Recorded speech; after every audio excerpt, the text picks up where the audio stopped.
Saya ingin bertanya perihal teori sejarah, yang mana zaman dulu kala ada manusia purba. Namun saya yakin bahwa manusia pertama itu Nabi Adam. Lalu apakah manusia purba itu benar-benar ada, Pak Ustadz? Adakah ayat Quran atau hadis yang menjelaskan manusia purba? Nabi Adam panjangnya situna zira'an, 60 hasta. Saya berapa hasta? 1 hasta nih, dari ujung nih ke sini. 1 hasta, 2 hasta, 3 hasta, 4 hasta. Karena kita udah lama kenal, tambah sedikit, 5 hasta. Nabi Adam 60 hasta. Kalau begitu Nabi Adam panjang sekali. Lalu kemudian berkurang. Anak saya ini last edition, yang paling kecil. Sedangkan manusia purba itu jutaan tahun yang lalu, dari fosil-fosil yang ditemukan dalam tanah. Sedangkan dari Nabi Adam ke Nabi Muhammad SAW tidak sampai jutaan tahun. Maka kita sebagai orang yang beriman meyakini manusia pertama adalah Adam alaihi salam. Kita bukan evolusi dari makhluk purba, monyet berubah jadi orang. Bukan. Kita bukan monyet. Ada yang mau ngaku dia monyet? Enggak ada. Itu teori dari Darwin punya. Kata Darwin, namanya Charles Darwin, dunia ini isinya air semua, nggak ada tanahnya, air. Lalu air ini disinari cahaya matahari menguap, lalu muncullah tanah. Lalu ikan yang dalam air berevolusi naik ke darat, manjat pokok kayu, berbulu jadi monyet. Monyet tadi berevolusi jadi orang. Ini teori masih diragukan. Kenapa? Karena kalau monyet itu berevolusi, kenapa setelah jadi kita kok nggak berubah lagi? Abdul Somad, kenapa Abdul Somad tidak berevolusi jadi makhluk baru? Apa kayak namanya gitu? Nggak ada. Ini menunjukkan bahwa manusia bukan evolusi dari monyet, tapi manusia memang makhluk yang berdiri sendiri, diciptakan Allah di surga, lalu dikirim ke dunia. Yang jelas makhluk Allah 2. Wa ma khalaqatul jinna wal insa, jin dan manusia.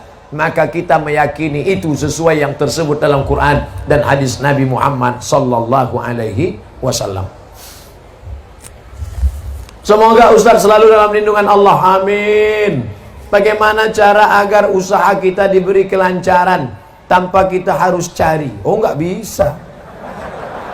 Oh, masih ada sambungannya. Tanpa harus kita cari pelaris dan selalu diridhoi Allah. Pertama kali masuk warung ketika pagi, yang punya warung jualan, toko, ruko, dagangan di pasar, pertama kali masuk pagi baca Fatihah 1 kali, Qul huwallah 3 kali, Qul a'udzubil falaq sekali, Qul a'udzu nas sekali, ayat kursi sekali.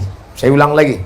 Fatihah 1 kali, Qul huwallah 3 kali, Qul a'udzubil falaq sekali, Qul a'udzu binas sekali, ayat kursi 1 kali. Waktu masuk pertama kali barang dagangan, masuk bismillahirrahmanirrahim, Fatihah sampai habis. Bukan masuk Fatihah sekali, wallah 3 kali. Bukan itu maksudnya. Karena ada orang ketika mabuk, ini mabuk nih, dia pakai narkoba, mabuk, datang temannya, istighfar,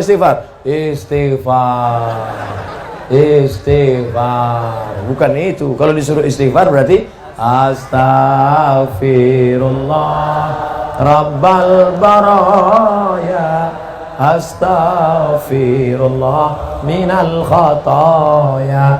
Nah, itu baca yang 5 tadi. Itu Ustadz dapatnya dari mana? Kebetulan saya diminta oleh alumni dari para habaib waktu Habib Umar bin Hafiz datang tahun lalu di Hotel Crown.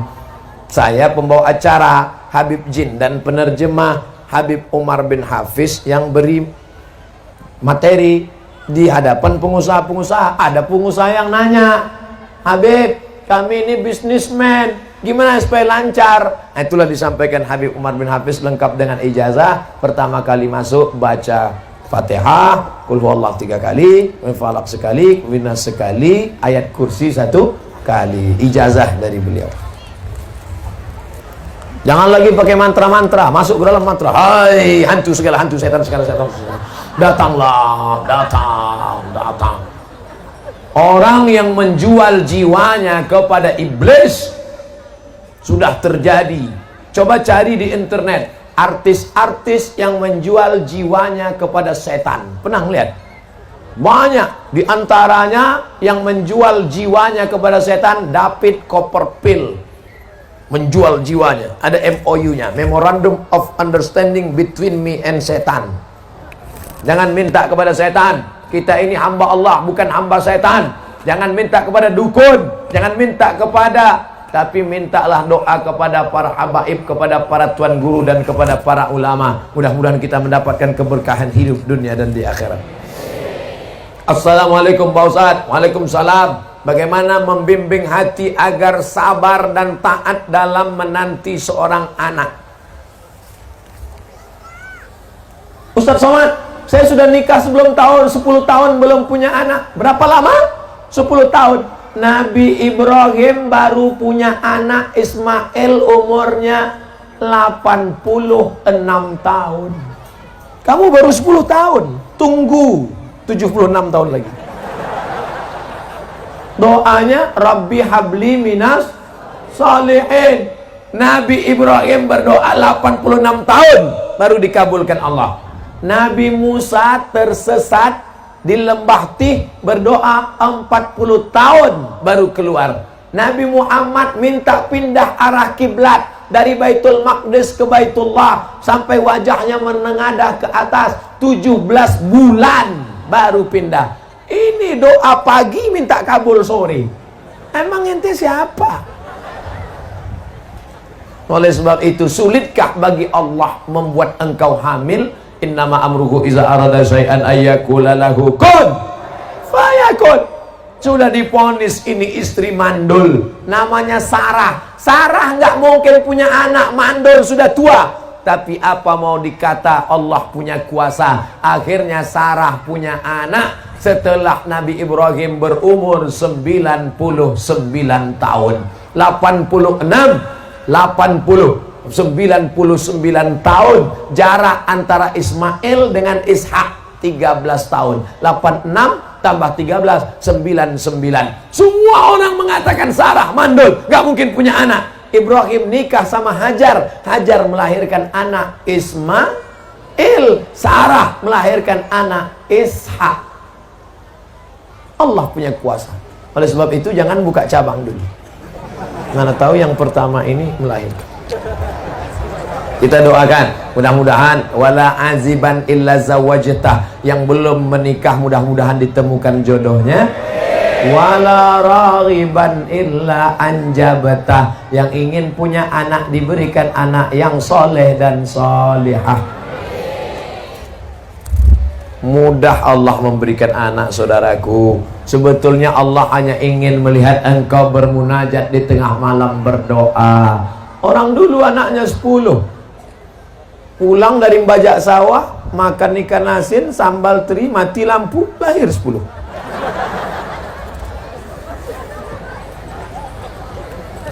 Ustaz, apakah ketika orang tua sudah meninggal dunia, masihkah bisa memberikan doa-doa untuk anaknya, Pak Ustaz?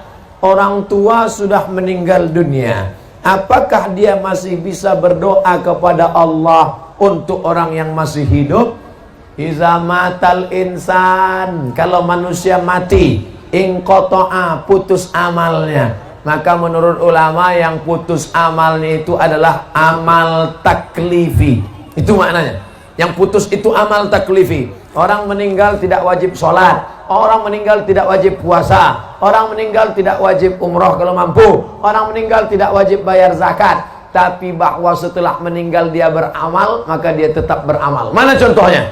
Nabi ketika Isra Mi'raj, Nabi melihat ada Nabi yang sholat di kuburnya. Nabi melihat ada Nabi yang berzikir di kuburnya. Itu menunjukkan bahwa orang meninggal juga masih tetap beramal. Tapi katanya amalnya putus. Yang putus itu amal taklifi.